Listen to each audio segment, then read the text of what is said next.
ಓಂ ವಿವಕ್ಷಿತ ಗುಣೋಪತ್ತೇಶ್ಚ ಓಂ. ಈ ಸೂತ್ರದಕ್ಕೆ ನಾವು ತತ್ವಪ್ರಕಾಶಕ, ತತ್ವಪ್ರದೀಪ, ಸತ್ತರ್ಕ ದೀಪಾವಳಿ ಇವೆಲ್ಲ ಏನು ಹೇಳ್ತವೆ ಅಂತ ನೋಡಿದ್ದೇವೆ. ಇನ್ನು ಮುಂದೆ ಭಾಷ್ಯ ದೀಪಿಕಾ ಜಗನ್ನಾಥ ಯತಿಗಳದ್ದು ಅದನ್ನ ಗಮನಿಸಬೇಕು. ಅದರ ಆರಂಭದ ಕೆಲವು ವಾಕ್ಯಗಳನ್ನ ಈಗಾಗಲೇ ನಾವು ತತ್ವಪ್ರಕಾಶಕ ನೋಡುವಾಗಲೇ ನೋಡಿದ್ದೇವೆ. ಇದು ಯುಕ್ತ್ಯಂತರ. ಈ ಹಿಂದೆ ಒಂದು ಯುಕ್ತಿ, ಸರ್ವತ್ರ ಪ್ರಸಿದ್ಧೋಪದೇಶ ಎಂಬುದರಲ್ಲಿ ಒಂದು ಯುಕ್ತಿಯನ್ನು ಸೂಚನೆ ಮಾಡಿದ್ದಾರೆ. ಸರ್ವಗತನಾದವನು ಭಗವಂತನೇ ಹೊರತು ಆದಿತ್ಯನೋ ಜೀವನೋ ಯಾರೂ ಅಲ್ಲ, ಯಾಕಂದ್ರೆ ಬ್ರಹ್ಮ ಶಬ್ದ ಇರುವುದರಿಂದ.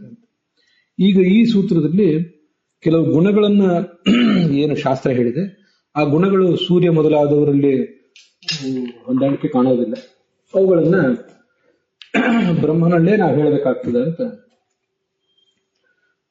ಈ ಸೂತ್ರದಲ್ಲಿ ಹೇಳ್ತಾ ಇದ್ದಾರೆ. ಅದು ಯುಕ್ತ್ಯಂತರ. ತತ್ವಪ್ರಕಾಶಕದಲ್ಲೂ ಕೂಡ ಹಾಗೆ ಬಂದಿದೆ, ಅದೇ ವಾಕ್ಯವೇ ಬಂದಿದೆ. ಆಯ್ತು. ಇತ್ಯಾದಿ ಅಂತೇನು ಭಾಷ್ಯದಲ್ಲಿದೆ, ಅದಕ್ಕೆ ಅಗತಃ ಅಮತಃ ಅನ್ನುವಂಥ ಒಂದು ಕೊನೆಯ ವಾಕ್ಯವನ್ನು ಇಟ್ಕೋಬೇಕು. ಶ್ರೋತ, ಮಂತ, ಆದೇಷ್ಟ ಇತ್ಯಾದಿ ವಾಕ್ಯ. ಇತ್ಯಾದಿ ಅಂತ ಏನಿದೆ ಅಲ್ಲಿ ಅದಕ್ಕೆ ತೃತೀಯ ವಿಭಕ್ತಿ ವಸ್ತುತಃ ಅಲ್ಲಿದೆ, ಆದ್ರೆ ತೃತೀಯ ವಿಭಕ್ತಿ ಲುಪ್ತ ಆಗಿದೆ ಅಷ್ಟೆ. ಲುಪ್ತ ತೃತೀಯಾಕ, ಲುಪ್ತ ಷಷ್ಠೀಕ ಅಂತ ಹೀಗೆಲ್ಲ ಅನೇಕ ಕಡೆ ಅದನ್ನು ಹೇಳ್ತಿರ್ತಾರೆ. ಕೆಲವು ಕಡೆ ಲೋಪ ಆಗಬೇಕಾಗಿರ್ತದೆ, ಆದ್ರೆ ಆಗೋದಿಲ್ಲ. ಕೆಲವು ಕಡೆ ಲೋಪ ಆಗಬಾರದು, ಆದ್ರೆ ಆಗಿರ್ತದೆ. ಇಂಥವೆಲ್ಲ ಶಾಸ್ತ್ರದಲ್ಲಿ ಕಾಣ್ತಿರ್ತವೆ. ಸಮಾಸ ಇರಬಹುದು ಅಥವಾ ವಿಗ್ರಹ ವಾಕ್ಯ ಇರಬಹುದು, ಹೇಗಾದ್ರು. ಯುಧಿಷ್ಠಿರ ಅಂತ ಹೀಗೆ ಹೇಳಿದಾಗ ವಸ್ತುತಃ ಸಮಸ್ತ ಪದ, ಯುದ್ಧದಲ್ಲಿ ಸ್ಥಿರ ಅಂತ ಹೇಳಿ. ಅಲ್ಲಿ ಯುಧಿಷ್ಠಿರ ಯುತ್ ಸ್ಥಿರ ಅಂತ ಆಗ್ಬೇಕಾಗಿತ್ತು, ಆದ್ರೆ ಅಲ್ಲಿರುವ ಸಪ್ತಮಿ ವಿಭಕ್ತಿಗೆ ಲೋಪ ಆಗಿಲ್ಲ. ಅದನ್ನ ಅಲುಕ್ ಸಮಾಸ ಅಂತ, ಲೋಪ ಆಗದೇ ಇರೋ ಸಮಾಸ ಅಂತ. ಇಲ್ಲಿ ತೃತೀಯ ವಿಭಕ್ತಿ ಬೇಕಾಗಿತ್ತು, ಆದ್ರೆ ಇದ್ದ ತೃತೀಯ ವಿಭಕ್ತಿ ಹೊರಟು ಹೋಗಿದೆ ಅಂತ ಹೀಗೆ ಅದನ್ನ ಜಗನ್ನಾಥ ಯತಿಗಳು ಹೊಂದಿಸ್ತಾರೆ. ಯಾಕೆ ಅನ್ನೋದು ನಾವು ನೋಡಿದ್ದೀವಿ. ಇಲ್ಲದೆ ಹೋದ್ರೆ ಅಲ್ಲೇನು ಇತ್ಯಾದಿ ಅಂತಿದೆಯಲ್ಲ, ಆ ಇತ್ಯಾದಿ ಅನ್ನೋ ಶಬ್ದಕ್ಕೆ ಎಲ್ಲೂ ಅನ್ವಯ ಇಲ್ಲದಂತಾಗ್ತದೆ. ಅದೇನು ಪ್ರಥಮ ವಿಭಕ್ತಿಯ, ದ್ವಿತೀಯ ವಿಭಕ್ತಿಯ, ತೃತೀಯನೋ ಹೀಗೇನು ಅಲ್ಲಿ ಹೊಂದಾಣಿಕೆ ಕಾಣಿಸೋದಿಲ್ಲ. ಆದ್ರಿಂದ ಇತ್ಯಾದಿನ ಅಂತಿದ್ರೆ ಇತ್ಯಾದಿನ ವಿವಕ್ಷಿತ ಗುಣೋಪತ್ತೇಶ್ಚ ಅಂತ ನಾವು ಮುಂದೆ ಅದಕ್ಕೆ ಅನ್ವಯ ಮಾಡ್ಕೋಬಹುದು. ತೃತೀಯ ವಿಭಕ್ತಿ ಇದ್ರೆ ಅಸ್ಯ, ಆ ತೃತೀಯ ವಿಭಕ್ತಿ ಅಂತವಾದ ಶಬ್ದಕ್ಕೆ ವಿವಕ್ಷಿತೇತಿ ಸೂತ್ರಪದೇನ ಅನ್ವಯ. ಸೂತ್ರದಲ್ಲಿ ವಿವಕ್ಷಿತ ಅಂತ ಏನು ಶಬ್ದ ಇದೆ, ಆ ಸೂತ್ರದ ಪದದೊಂದಿಗೆ ಅದಕ್ಕೆ ನಾವು ಅನ್ವಯ ಮಾಡಬಹುದು. ಇದು ಜಗನ್ನಾಥ ಯತಿಗಳು ನಮ್ಗೆ ತೋರಿಸಿಕೊಟ್ಟ ಅಭಿಪ್ರಾಯ. ಇದಿಲ್ಲದೆ ಹೋದ್ರೆ ಅನನ್ವಿತ ಆಗಿ ಹೋಗ್ತದೆ. ಆದ್ರಿಂದಲೇ ಈ ಅನನ್ವಿತ ಆಗಬಾರ್ದು, ಇತ್ಯಾದಿ ಅನ್ನುವ ವಾಕ್ಯ ಅನನ್ವಿತ ಆಗೋದಿಲ್ಲ, ಆಗಬಾರದು ಅನ್ನೋ ಕಾರಣಕ್ಕಾಗಿ ತತ್ವ ಪ್ರದೀಪದಲ್ಲಿ ಸೂತ್ರ ಪ್ರತ್ಯೇಕವಾಗಿಲ್ಲ. ಸಯೋತೋಷುತ ಇತ್ಯಾದಿ ವಿವಕ್ಷಿತ ಗುಣೋಪತ್ತೇಶ್ಚ ಅಂತ ಆಚಾರ್ಯರ ವಾಕ್ಯದಲ್ಲೇ, ಆಚಾರ್ಯರ ವಾಕ್ಯವನ್ನ, ಭಾಷ್ಯ ವಾಕ್ಯವನ್ನ ಕಂಪೋಸ್ ಮಾಡುವಾಗಲೇ ಇತ್ಯಾದಿ ಅನ್ನೋದನ್ನ ಮಾಡಿಬಿಟ್ಟಿದ್ದಾರೆ. ಇತ್ಯಾದಿ ವಿವಕ್ಷಿತ ಗುಣೋಪತ್ತೇಶ್ಚ ಅಂತ ಸೂತ್ರದಲ್ಲೇ ಅದನ್ನು ತಗೊಂಡ್ಬಿಟ್ಟಿದ್ದಾರೆ. ಅದನ್ನ ಈಗಾಗಲೇ ನೋಡಿದ್ದೇವೆ. ಅನೇನ ಸೂತ್ರೇ ಶ್ರುತ್ಯ ಇತಿ ಶೇಷ ಸೂಚಿತ.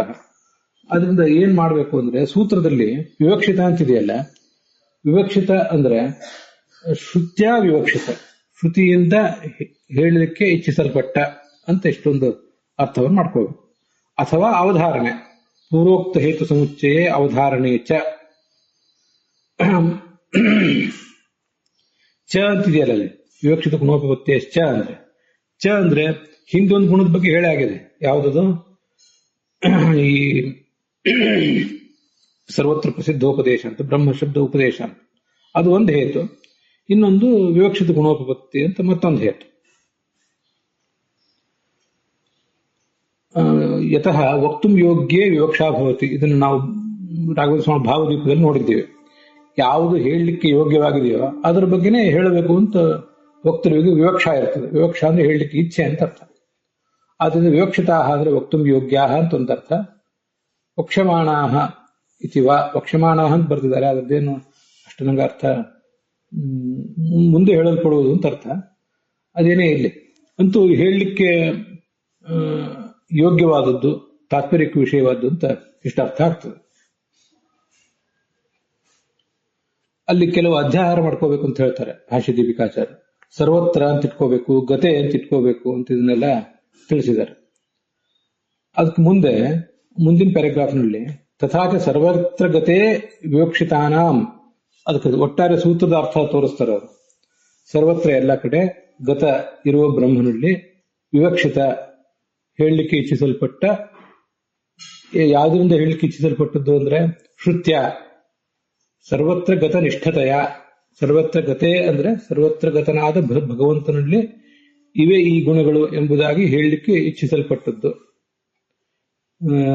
ವಕ್ತುಂ ಯೋಗ್ಯಾನಾಂ ಇತಃ ಪರಂ ಶ್ರುತ್ಯ ಸರ್ವತ್ರ ಗತ ನಿಷ್ಠತೆಯ ವಕ್ಷ್ಯಮಾಣಾನ, ಅಲ್ಲಿ ಮೇಲೆ ವಕ್ಷ್ಯಮಾಣ ಅಂತ ಹೇಳಿದ್ರಲ್ಲ, ಹಿಂದೆ ಹೇಳಲ್ಪಟ್ಟದ್ದು, ಮುಂದೆ ಹೇಳುವಂತಹ ಎಲ್ಲಾ ಗುಣಗಳು ಅವೆಲ್ಲವೂ ಕೂಡ ಶ್ರುತಿಯ ತಾತ್ಪರ್ಯಕ್ಕೆ ವಿಷಯವಾಗಿವೆ. ವಿಷಯಭೂತಾನಾಂ ವಾ ಗುಣಾನಾಂ ಉಪಸಂಹಾರಗತ ಅಶ್ರುತತ್ವಾದೀನಾಂ, ಹಿಂದೆ ಹೇಳಲ್ಪಟ್ಟ ಎಲ್ಲಾ ಗುಣಗಳು ಕೂಡ ವಿಷ್ಣುವಿಗೆ ಯೋಗ್ಯವಾಗಿವೆ. ಅದರಿಂದ ಸರ್ವತ್ರ ಉಚ್ಯಮಾನನಾದವನು ನಾರಾಯಣ ಅಂತಾನೆ ಹೀಗೆ ಅದಕ್ಕೆ ಅರ್ಥ ತಿಳ್ಕೊಳ್ಬೇಕು. ಭಾಷ್ಯ ದೀಪಿಕಾಚಾರ್ಯರು ಸರ್ವತ್ರ ಗತೆ ವಿವಕ್ಷಿತಾನ ಅಂತ ಹೀಗೆ ಏನು ಅರ್ಥಗಳೆಲ್ಲ ಈಗ ಹೇಳಿದಾರಲ್ಲ, ನಾವು ಇದು ಸೂತ್ರಗಳಿಗೆ ಅರ್ಥವನ್ನು ಮಾಡುವಾಗ ಅಲ್ಲಿ ಅಧ್ಯಾಹಾರ ಮಾಡ್ಕೊಳ್ಳುವಾಗ ಒಂದೊಂದ್ ಕಡೆ ಸ್ವಲ್ಪ ವ್ಯತ್ಯಾಸ ಇರಬಹುದು. ಈ ಭಾಷ್ಯ ದೀಪಿಕಾ ಅಂತಿದೆ, ಹಾಗೆ ಸೂತ್ರ ದೀಪಿಕಾ ಅಂತ ಇನ್ನೊಂದು ಗ್ರಂಥ ಇದೆ, ಅದಕ್ಕನುಗುಣವಾಗಿ ಸ್ವಲ್ಪ ಏನೋ ವ್ಯತ್ಯಾಸ ಇದ್ದಂತೆ ಕಾಣಿಸ್ತದೆ. ನಾವು ಈ ಇನ್ನೊಂದು ಪುಸ್ತಕ ಅನುಸರಣೆ ಮಾಡ್ತಾ ಇದ್ದೇವಲ್ಲ, ನಮ್ಮ ಗುರುಗಳು ಹರಿದಾಸ ಭಟ್ಟಾಚಾರ್ಯ ಅನುವಾದ ಮಾಡಿದ್ದು, ಅಲ್ಲಿ ನೀವು ಸರ್ವಗತತ್ವಾಧಿಕರಣ ಅದರ ಸೂತ್ರಾರ್ಥಗಳನ್ನ, ದ್ವೈತ ದರ್ಶನದಲ್ಲಿ ಸೂತ್ರಾರ್ಥ ಅಂತ ಗಮನಿಸಿದ್ರೆ 159ನೇ ಪುಟದಲ್ಲಿ ಸೂತ್ರದಲ್ಲಿ ಉಚ್ಯಮಾನ ಎಂಬ ಪದವನ್ನು ಅಧ್ಯಾಹಾರ ಮಾಡ್ಕೋಬೇಕು ಅಂತ ಹೀಗೆ ಕೊಟ್ಟಿದ್ದಾರೆ. ಆದ್ರಿಂದ ಐತರೇಯ ಶ್ರುತಿಯಲ್ಲಿ ಏನ್ ಬಂದಿದೆ, ಸರ್ವತ್ರ ಅಂತ ಪೃಥ್ವಿಯಾದಿಗಳಲ್ಲಿ ಉಚ್ಯಮಾನಂ ಇದ್ದಾನೆಂದು ಹೇಳಲ್ಪಟ್ಟವನು ವಿಷ್ಣು, ಆ ವಿಷ್ಣುವಿನಲ್ಲೇ ಬ್ರಹ್ಮ ಶಬ್ದ ಇರೋದ್ರಿಂದ ಅಂತ ಹೀಗೆಲ್ಲ ಮುಂದೆ ಬಂದಿದೆ.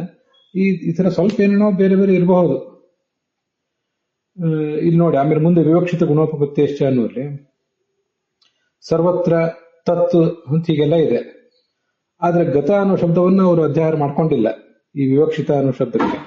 ಸರ್ವತ್ರ ತತ್ತು ಇತಿ ವರ್ತತೆ, ವಿವಕ್ಷಿತಾನಾಂ ವಕ್ತುಂ ಯೋಗ್ಯಾನಾಂ ವಕ್ಷಮಾಣಾನಾಂ ಇತಿವಾ, ಹಿಂದೆ ಹೇಳಲಿಕ್ಕೆ ಅಪೇಕ್ಷಿಸಲ್ಪಟ್ಟ, ಮುಂದೆ ಹೇಳಲ್ಪಟ್ಟ ಇತಿ ಗುಣಗಳನ್ನು, ತಾತ್ಪರ್ಯ ವಿಷಯವಾದ ಗುಣಗಳು, ಅಶ್ರುತತ್ವಾದಿ ಗುಣಗಳು, ಅವು ಬ್ರಹ್ಮನಲ್ಲೇ ಉಪಪನ್ನ ಆಗ್ತವೆ ಹೊರತು ಬೇರೆಯವರಲ್ಲಿ ಉಪಪನ್ನ ಆಗೋದಿಲ್ಲ. ಅವರು ಗತ ಅನ್ನೋದನ್ನ ಅಲ್ಲಿ ತೋರಿಸಿಲ್ಲ. ಅದೇನು ದೊಡ್ಡದಲ್ಲ, ವ್ಯತ್ಯಾಸ ಇರ್ತದೆ, ಸ್ವಲ್ಪ ಸ್ವಲ್ಪ ಎಲ್ಲಾದ್ರೂ ವ್ಯತ್ಯಾಸ ಇರಬಹುದು. ಇವರು ಸರ್ವತ್ರ ಅನ್ನೋದನ್ನು ಇಟ್ಕೋಬೇಕು, ಗತ ಅನ್ನೋದನ್ನು ಎರಡನ್ನೂ ಇಟ್ಕೋಬೇಕು ಅಂತ ಈಗ ಬರೆದಿದ್ದಾರೆ. ಒಟ್ಟಾರೆ ಸೂತ್ರದ ಎಲ್ಲಾ ಅರ್ಥಗಳಿಗೂ ನೀವು ಶಬ್ದಗಳಿಗೂ ಅರ್ಥ ಹೇಳಿಕ್ ಬಂದ್ರೆ ಸಾಕಷ್ಟೆ.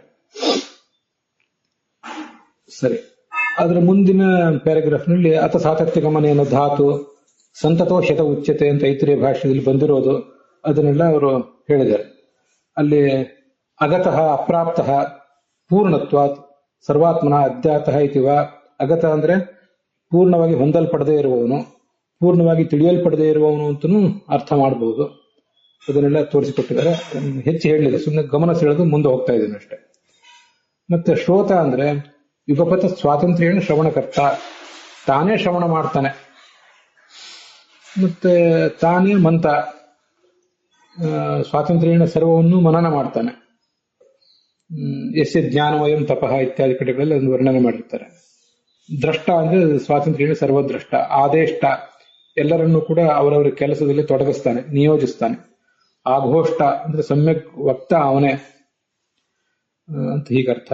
ವಿಜ್ಞಾತ ಅಂದ್ರೆ ವಿಶೇಷಣ ಜ್ಞಾತ, ಅಥವಾ ಮುಂದೆ ಒಂದೊಂದೇ ಶಬ್ದಗಳು ಇರ್ತವೆ, ಅದಕ್ಕೆಲ್ಲ ಬೇರೆ ಬೇರೆ ಅರ್ಥಗಳನ್ನು ಹೀಗೆ ತಿಳ್ಕೋಬೇಕು. ಪ್ರಜ್ಞಾತ ಅಂದ್ರೆ ಪ್ರಕರ್ಷಣ ಜ್ಞಾತ.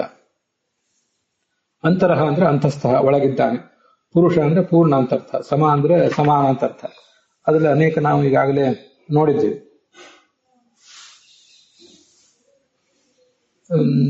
ಇತಿ ಐತರೇಯ ಭಾಷ್ಯ ತತ್ವಪ್ರದೀಪ ವಿಶ್ವೇಶ್ವರ ತೀರ್ಥೀಯ ದಿಶಾ ಶ್ರುತ್ಯರ್ಥ.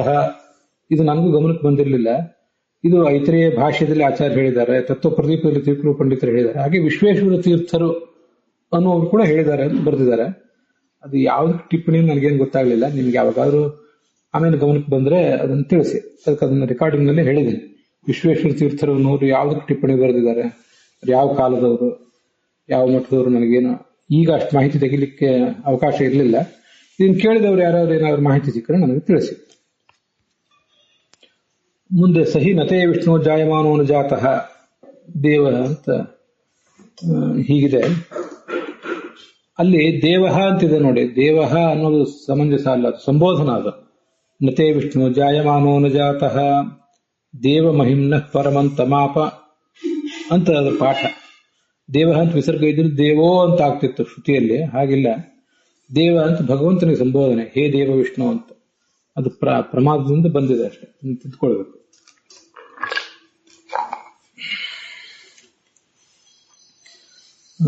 ಅಲ್ಲಿ ತೇ ಮಹಿಮ್ನಃ ಶ್ರುತ್ಯಂತ ಮಾಪ ಅಂತಿದೆಯಲ್ಲ, ನಿನ್ನ ಮಹಿಮೆಯ ಅಂತವನ್ನು ಯಾರೂ ತಿಳಿಲಿಲ್ಲ ಅಂತ. ಅಲ್ಲಿ ಯಾವುದರಿಂದ ತಿಳಿಲಿಲ್ಲ ಅಂದ್ರೆ, ಶ್ರೋತ್ರಾದಿನ ಕಿವಿ, ಕಣ್ಣು, ಮೂಗು ಇತ್ಯಾದಿ ಇಂದ್ರಿಯಗಳ ಮೂಲಕ ನಿನ್ನ ಮಹಿಮೆಯನ್ನ ಪೂರ್ಣವಾಗಿ ಯಾರೂ ತಿಳಿದವರಿಲ್ಲ ಅಂತ, ಹೀಗೆ ಅದರ ತಾತ್ಪರ್ಯ. ಅದರ ಮುಂದೆ ಈ ನಾವೀಗಾಗಲೇ ತತ್ವಪ್ರಕಾಶಿಕ ನೋಡುವಾಗ ನೋಡಿದ್ವಲ್ಲ, ಅತತ್ವ ಅಂತ ಮೊದಲು ಹೇಳಲ್ಪಟ್ಟ ಗುಣ, ಅದನ್ನು ನೀವು ತಗೊಳ್ಳಿಲ್ಲ. ಅಷ್ಟು ತತ್ವ ಎಂಬ ಗುಣದ ಬಗ್ಗೆ ಹೇಳಲಿಕ್ಕೆ ಹೊರಟಿದ್ದೀರಲ್ಲ, ಯಾಕೆ ಮೊದಲನೇದನ್ನು ಬಿಟ್ಟಿದ್ದೀರಿ ಯಾಕೆ ಅಂತ ಪ್ರಶ್ನೆ ಇದೆಯಲ್ಲ. ಅದಕ್ಕೆ ಅತತ್ವ ಅಂದ್ರೂ ಸರ್ವಗತತ್ವ ಅಂದ್ರೂ ಒಂದೇ ಅರ್ಥ. ವಿಷ್ಣು ಸರ್ವಗತಃ ಅಂತ ಹೀಗೆ ಅನುಮಾನ ಮಾಡಿದಾಗ, ಸರ್ವಗತತ್ವವನ್ನು ಸಾಧನೆ ಮಾಡಿದಾಗ, ಅತತ್ವಾತ್ ಅಂತ ಹೀಗೆ ಹೇಳಿಬಿಟ್ರೆ ಅತತ್ವನು ಸರ್ವಗತತ್ವನು ಒಂದೇ. ಆದ್ರಿಂದ ಅಲ್ಲಿ ಸಾಧ್ಯ ಹೇತುಗಳು ಸಮಾನ ಆಗಿಬಿಡ್ತವೆ. ಅದಕ್ಕೋಸ್ಕರ ನಾವು ಅಲ್ಲಿ ಅತತ್ವವನ್ನು ತಗೊಳ್ಳೇ ಇಲ್ಲ. ವಿಷ್ಣುವನ್ನು ಪಕ್ಷ ಮಾಡಿ ಸರ್ವಗತಃ ಅಂತ ಸಾಧನೆ ಮಾಡ್ಲಿಕ್ಕೆ ಹೊರಟಾಗ ಅಶ್ರುತತ್ವಾದಿ ಗುಣವುಳ್ಳವನಾದ್ದರಿಂದ ಅಂತ ಹೀಗೆ ಅನುಮಾನ ಪ್ರಯೋಗ ಮಾಡಿದ್ದೀವಿ ಅಂತ ಹಿಂದೆ ಅಭಿಪ್ರಾಯ ಬಂತು. ಅದರದ್ದೇ ಇಲ್ಲೊಂದು ವಿಚಾರ ಇದೆ. ಅಶ್ರುತತ್ವಾದಿ ಇತ್ಯುಕ್ತಂ ಹಿಂದೆ ತತ್ವಪ್ರಕಾಶಿಕದಲ್ಲಿ ಅದರ ಟಿಪ್ಪಣಿಯಲ್ಲಿ ನಾವೇನು ನೋಡಿದ್ದೀವಲ್ಲ, ಅದು ಅಲ್ಲಿವರೆಗೆ ಅದೇ ವಿಷಯವೇ ಇದೆ. ಆದ್ರಿಂದ ಸುಮ್ಮನೆ ಅದನ್ನು ತೋರಿಸಿದನಷ್ಟೇ, ನಾನು ಈಗ ಅದನ್ನು ವಿವರಿಸಲಿಕ್ಕೆ ಹೋಗೋದಿಲ್ಲ. ಆದ್ರೆ ಒಂದು ಬೇರೆ ಪರಿಹಾರ ಕೂಡ ಜಗನ್ನಾಥ ಹೇಳಿದ್ದಾರೆ, ಯದ್ವಾ ಅಂತ. ಅದನ್ನೀಗ ನಾವು ಗಮನಿಸಬೇಕು. ವಿಷ್ಣು ಅಂತ ಪಕ್ಷ, ಅತತ್ವಾದಿ ಗುಣಕಃ ಅಂತ ಸಾಧ್ಯ, ನತೇ ವಿಷ್ಣು ಇತಿ ಶ್ರುತೇಹೇ ಅಂತ ಒಂದು ಅನುಮಾನ ಪ್ರಯೋಗ. ಈ ಅನುಮಾನ ಪ್ರಯೋಗವನ್ನು ಇಟ್ಕೊಂಡಾಗ ಒಂದು ವಿಷಯವನ್ನು ಅವರು ನಮ್ಗೆ ತಿಳಿಸ್ಕೊಡ್ತಾರೆ. ಪಕ್ಷ, ಸಾಧ್ಯ, ಹೇತು ಏನೇನಂತ ಹೇಳಿದ್ದೀನಿ. ನತೇ ವಿಷ್ಣು ಇದು ಶ್ರುತೇಹೇ, ಹೀಗೆ ಶ್ರುತಿ ಇರುವುದರಿಂದ ಅಂತ. ಹೀಗೆ ಶ್ರುತಿ ಇರುವುದರಿಂದ ಅಂದ್ರೆ ಹೀಗೆ ಶ್ರುತಿಯಲ್ಲಿ ಭಗವಂತ ಪ್ರತಿಪಾದನಾದ್ದರಿಂದ, ಯಾಕಂದ್ರೆ ಹೇತು ಭಗವಂತನಲ್ಲಿ ಬರಬೇಕಲ್ಲ. ಆದ್ರಿಂದ ಶ್ರುತೇ ಅಂದ್ರೆ ಶ್ರುತಿಯಲ್ಲಿ ಭಗವಂತನ ಪ್ರತಿಪಾದನಾದ್ದರಿಂದ ಅಂತ ಹೀಗೆ ಅರ್ಥ ಮಾಡಬೇಕು. ಈ ತರ ಪ್ರಯೋಗ ಇದ್ದಾಗ ಇಲ್ಲಿ ಏನಾಗ್ತದಂದ್ರೆ, ಇಲ್ಲಿ ಸರ್ವಗತಃ ಅಂತ ಸಾಧನೆ ಮಾಡಿದ್ರು. ವಿಷ್ಣು ಅತತ್ವಾದಿ ಗುಣಕಃ ಅಂತ, ಅತತ್ವಾದಿ ಗುಣವುಳ್ಳವನು ಸರ್ವಗತತ್ವ ರೂಪಸ್ಯ ಅತತ್ವಸ್ಯ ಸಾಧ್ಯತ್ವಾತ್, ಸರ್ವಗತತ್ವ ರೂಪವಾದ ಅತತ್ವವನ್ನೇ ಇಲ್ಲಿ ಸಾಧನೆ ಮಾಡ್ಲಿಕ್ಕೆ ಹೊರಟಿದ್ದಾರೆ. ಆದ್ರೆ ಏನ್ ಸಮಸ್ಯೆ ಆಗ್ತದೆ ಮುಂದೆ, ನತೇ ವಿಷ್ಣು ಜಾಯಮಾನವನು ಜಾತಃ ಅಂತನ್ನುವಲ್ಲಿ ಆ ಅತತ್ವಾದಿ ಗುಣವನ್ನು ಹೇಳಲಿಲ್ಲ. ಆದ್ರಿಂದ ಸಮಸ್ಯೆ ಬರ್ತದೆ. ಅಲ್ಲೇನಿದೆ ನತೇ ವಿಷ್ಣು ಜಾಯಮಾನವನು ಜಾತಃ ಅಂತ, ಹೇತುವನ್ನೇ ನಾವು ಕೊಟ್ಟಿರುವುದು ಆ ಶ್ರುತಿಯನ್ನ, ಆ ಶ್ರುತಿಯಲ್ಲಿ ಪ್ರತಿಪಾದ್ಯತ್ವವನ್ನ. ಶ್ರುತಿಯಲ್ಲಿ ಭಗವಂತನಿಗೆ ನೀನು ಸರ್ವಗತನಾಗಿದ್ದೆ ಅನ್ನೋ ಗುಣದ ಬಗ್ಗೆ ಏನು ಪ್ರಸ್ತಾವ ಇದೆ? ಅದು ಪ್ರಸ್ತಾವವೇ ಇಲ್ಲ. ಆದ್ರಿಂದ ಸರ್ವಗತತ್ವ ರೂಪವಾದ ಅತತ್ವವನ್ನು ಸಾಧನೆ ಮಾಡ್ಲಿಕ್ಕೆ ಹೊರಟಾಗ ತಸ್ಯ ಆಗು ಸಾಧ್ಯ ಅನ್ನೋದು ನತೇ ವಿಷ್ಣು ಅನ್ನುವಲ್ಲಿ ಹೇಳಲ್ಪಟ್ಟೇ ಇಲ್ಲ. ಆದ್ರಿಂದ ಹೇತ್ವನನ್ವಯಾತ್, ಹೇತು ಪ್ರಯೋಗ ಮಾಡಿದ್ದೇ ಸರಿಯಾಗಲಿಲ್ಲ ಅಂತ ಈಗೊಂದು ಸಮಸ್ಯೆ ಬಂದ್ಬಿಡ್ತದೆ. ಅದಕ್ಕೆ ಜಗನ್ನಾಥೇತಿಗಳು ಈ ವಾಕ್ಯವನ್ನ ಉತ್ತರವಾಗಿ ತಗೊಂಡಿದ್ದಾರೆ. ಇದು ಹಿಂದೆ ಹೇಳಲ್ಪಡದೇ ಇರುವ ಬೇರೆನೇ ಅನುಮಾನ ಇದೆ, ಗಮನಿಸ್ಬೇಕಷ್ಟೇ ನಾವು. ಅದಕ್ಕೇನ್ ತಾತ್ಪರ್ಯ ಅಂದ್ರೆ, ವಿಷ್ಣು ಅಂತ ಹೀಗಂತೂ ಪಕ್ಷ ಅಂತೂ ಮಾಡಿದ್ದೇವೆ. ಅಲ್ಲಿ ಅತತ್ವಾದಿ ಗುಣಕಃ ಅಂತ ಸಾಧನೆ ಅಲ್ಲ, ಇನ್ನೇನು ಅಂದ್ರೆ ಅಶ್ರುತತ್ವಾದಿ ಗುಣಕಃ ಅಂತ ಸಾಧನೆ. ನೀವು ಪ್ರಶ್ನೆ ಮಾಡುವವರು ಯಾವ ಸಾಧ್ಯವನ್ನು ಇಟ್ಟುಕೊಂಡು ಪ್ರಶ್ನೆ ಮಾಡಿದ್ರಲ್ಲ, ಆ ಸಾಧ್ಯ ನಮಗೆ ಅಭಿಮತವೇ ಅಲ್ಲ. ನತೇ ವಿಷ್ಣು ಜಾಯಮಾನವನು ಜಾತಃ ಅಂತ ಹೇತು ಸರಿ ಇದೆ, ಆ ಶ್ರುತಿ ಪ್ರತಿಪಾದ್ಯತ್ವ ಅಂತ. ಸಾಧ್ಯ ಯಾವುದು ಅಂದ್ರೆ ಅತತ್ವಾದಿ ಗುಣಕತ್ವ ಸಾಧ್ಯ ಅಲ್ಲ, ಹೊರತು ಅಷ್ಟುತತ್ವಾದಿ ಗುಣತ್ವವೇ ಸಾಧ್ಯ. ಅದು ಕೂಡ ಭಾಷ್ಯ ದೀಪಿಕಾದ ಮಾತಿನಲ್ಲಿ ಸ್ಪಷ್ಟವಾಗಿಲ್ಲ, ನಾವು ಅದನ್ನ ವಿಮರ್ಶೆ ಮಾಡಿ ತಿಳ್ಕೊಳ್ಬೇಕಷ್ಟೆ. ಹಾಗಾದ್ರೆ ವಿಷ್ಣು ಅಷ್ಟುತತ್ವಾದಿ ಗುಣಕಃ, ಯಾಕೆಂದ್ರೆ ನತೇ ವಿಷ್ಣು ಇತ್ಯಾದಿ ಶ್ರುತಿ ಪ್ರತಿಪಾದ್ಯತ್ವ ಅಂತ ಅನುಮಾನ ಆಗ್ತದೆ. ಸಾಧ್ಯವೇ ಬದಲು ಮಾಡಿದ್ದಾರೆ, ಅದನ್ನೇ ಆಚಾರ್ಯರು ಅಲ್ಲಿ ನೋಡಿ ಆಚಾರ್ಯರ ಮಾತಿನಲ್ಲಿ ಗೊತ್ತಾಗ್ತದೆ. ಸಹ ಆ ವಿಷ್ಣುವು ಪಕ್ಷ ಅಶ್ರುತತ್ವಾದಿ ಗುಣಕಃ ಅಂತ ಸಾಧ್ಯ. ಯಾಕೆಂದ್ರೆ ನತೇ ವಿಷ್ಣು ಜಾಯಮಾನೋ ನುಜಾತಃ ಇತ್ಯಾದಿನ ಈ ಶ್ರುತಿ ಇರುವುದರಿಂದ ಅಂತ ಹೇತು. ಈಗ ಏನಾಯ್ತಂದ್ರೆ ಯಾವುದನ್ನು ಸಾಧನೆ ಮಾಡ್ಲಿಕ್ಕೆ ಹೊರಟಿದ್ದೀವಲ್ಲ ಅಶ್ರುತತ್ವಾದಿ ಗುಣಕತ್ವ ಎಂಬ ಸಾಧ್ಯವನ್ನ, ಅದನ್ನ ಹೇತು ಪ್ರತಿಪಾದನೆ ಮಾಡ್ತಾ ಇದೆ. ನತೇ ವಿಷ್ಣು ಜಾಯಮಾನೋ ನುಜಾತಃ, ಈ ಹಿಂದೆ ಹುಟ್ಟಿದವರು ಮುಂದೆ ಹುಟ್ಟಿದವರು ಯಾರು ಕೂಡ ಕಿವಿಯಿಂದ ನಿನ್ ಬಗ್ಗೆ ಕೇಳಿದವರಿಲ್ಲ, ಕಣ್ಣಿಂದ ನಿನ್ ಬಗ್ಗೆ ನೋಡಿದವರಿಲ್ಲ, ಶ್ರೋತ್ರಾದಿನ ಶ್ರುತಿಯಲ್ಲಿ ಅಧ್ಯಾಹಾರ ಮಾಡ್ಕೋಬೇಕು ಅಂತ ಹೇಳಿದ್ರು. ನಿನ್ನ ಮಹಿಮೆಯನ್ನ ಕಿವಿ ಕಣ್ಣು ಇತ್ಯಾದಿಗಳಿಂದ ಯಾರೂ ಅರಿತು ಪೂರ್ಣವಾಗಿ ತಿಳಿದವರಿಲ್ಲ, ಅದನ್ನು ತಾವು ಪಡೆದವರೂ ಇಲ್ಲ ಅಂತ. ಈಗ ಹೇತು ಅನ್ನೋದು ಅನ್ವಿತ ಆಯಿತು, ಸಾಧ್ಯವನ್ನು ಸಾಧನೆ ಮಾಡಲಿಕ್ಕೆ ಸಮರ್ಥ ಆಯಿತು. ಭಾಷ್ಯ ದೀಪಿಕಾದಲ್ಲಿ ಇನ್ನು ಮುಂದೆ ಸವಿತಾ ಅಂದ್ರೆ ಜಗದುತ್ಪಾದಕ ಇತ್ಯಾದಿ ಶಬ್ದಗಳಿವೆ, ಅದನ್ನೆಲ್ಲ ವಿಶೇಷವಾಗಿ ಏನು ಹೇಳಲಿಲ್ಲ. ಅಲ್ಲಿಗೆ ಭಾಷ್ಯ ದೀಪಿಕಾದ ಈ ಭಾಗ ಸಮಾಪ್ತ ಆಗಿದೆ.